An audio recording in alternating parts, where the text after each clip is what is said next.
तो दूसरी लहर के कारण दिन ब दिन बढ़ते संक्रमण के मामलों के बीच हर आदमी इस नए वायरस को लेकर कंफ्यूज है। किसी को समझ में नहीं आ रहा कि आखिर ये नई बला क्या है और इसके लक्षण क्या हैं। आज हम आपको इस खतरनाक वायरस की एक एक बारीकी बताएंगे। हम बताएंगे कि इसके लक्षण कौन कौन से हैं और आपको कब कोविड टेस्ट कराना चाहिए, कौन कौन से इसमें टेस्ट होते हैं और इस वायरस के कितने स्टेज होते हैं। रिपोर्ट देखिए।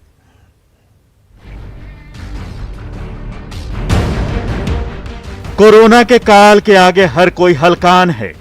देश में कोरोना की दूसरी लहर विकराल रूप ले चुकी है। एक्टिव मामलों की संख्या अब 15 लाख के पार पहुंच चुका है। मरीजों की बढ़ती संख्या, वायरस के बदलते लक्षण और नए स्ट्रेन के बीच न्यूज 18 आपके लिए लेकर आया है इस बीमारी के बारे में अहम जानकारियां। इस कोविड गाइड में हम आपको इस महामारी से जुड़ी तमाम जानकारी देंगे, यानी लक्षण से लेकर इलाज तक। कोरोना वायरस और सामान्य वायरस के कई लक्षण एक जैसे हैं।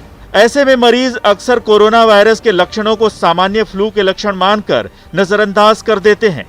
यही लापरवाही आगे चलकर गंभीर बीमारी में बदल जाती है। ऐसे में यह जानना जरूरी है कि कोरोना का टेस्ट हम कब कराएं। बुखार, बदन दर्द, सांस लेने में परेशानी, स्वाद और गंध नहीं आना, ठंड नहीं लगना। आमतौर पर अगर आपको इनमें से कोई भी या सभी लक्षण हैं, तो आपको टेस्ट करा लेना चाहिए। कोरोना के हर स्ट्रेन में नए नए लक्षण हैं। नए लक्षणों में आंखों का लाल होना भी शामिल है। इसके अलावा अगर आप कोरोना वायरस से संक्रमित किसी मरीज के संपर्क में आ गए हैं, तो टेस्ट कराना जरूरी है। अब आपको बताते हैं कि कब टेस्ट कराने की जरूरत नहीं है। अगर कोरोना टेस्ट के दोनों डोज लिए हुए आपको 2 हफ्ते से ज्यादा समय हो गया है और आप में कोरोना वायरस के कोई भी लक्षण दिखाई नहीं दे रहे हैं, तो आपको टेस्ट कराने की आवश्यकता नहीं है। अब जानते हैं कि आखिर कौन सा टेस्ट है बेस्ट। कोरोना वायरस की पुष्टि के लिए अलग अलग तरह के टेस्ट किए जाते हैं। इनके करने का तरीका, रिजल्ट आने में लगने वाला समय और इनकी विश्वसनीयता अलग अलग होती है। आइए आपको बताते हैं इन टेस्ट के बारे में। RT-PCR टेस्ट, इसमें नाक और गले से स्वैब लिया जाता है। टेस्ट का रिजल्ट आने में 4 से 5 घंटे का समय लगता है। यह टेस्ट ज्यादा विश्वसनीय है, लेकिन रैपिड एंटीजन टेस्ट के मुकाबले ज्यादा महंगा है। अब जानते हैं रैपिड एंटीजन टेस्ट के बारे में। इस टेस्ट के लिए नाक से स्वैब लिया जाता है। इस टेस्ट में आमतौर पर 15 से 20 मिनट का समय लगता है।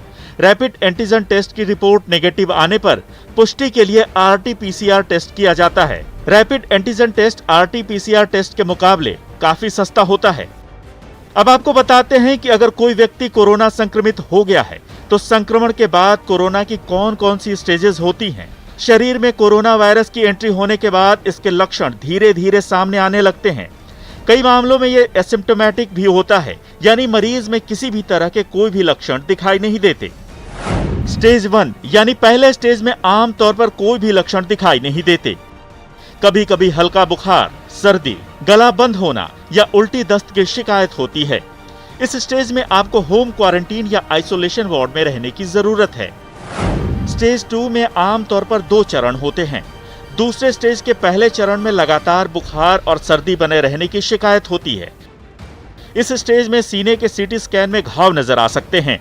इस स्टेज में आपको अस्पताल या ICU में भर्ती होना पड़ सकता है।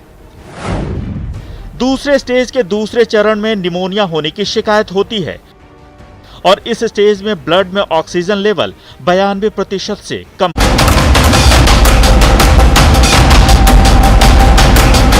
और बड़ी खबर इस वक्त आपको बता दें, दुमका कोषागार में लालू प्रसाद यादव को अब जमानत मिल गई है। लालू प्रसाद यादव से जुड़ी बड़ी खबर इस वक्त आपको बता दें, दुमका कोषागार मामले में लालू प्रसाद यादव को जमानत मिली है। बड़ी खबर, आज हाईकोर्ट में लालू प्रसाद यादव की जमानत को लेकर सुनवाई होनी थी। दुमका कोषागार मामले में यह सुनवाई होनी थी और इस वक्त बड़ी खबर बता दें, लालू प्रसाद यादव को जमानत मिली है दुमका कोषागार मामले में। तो एक बड़ी राहत इसे कह सकते हैं लालू प्रसाद यादव के लिए। दुमका कोषागार मामले में लालू यादव को जमानत मिली है। झारखंड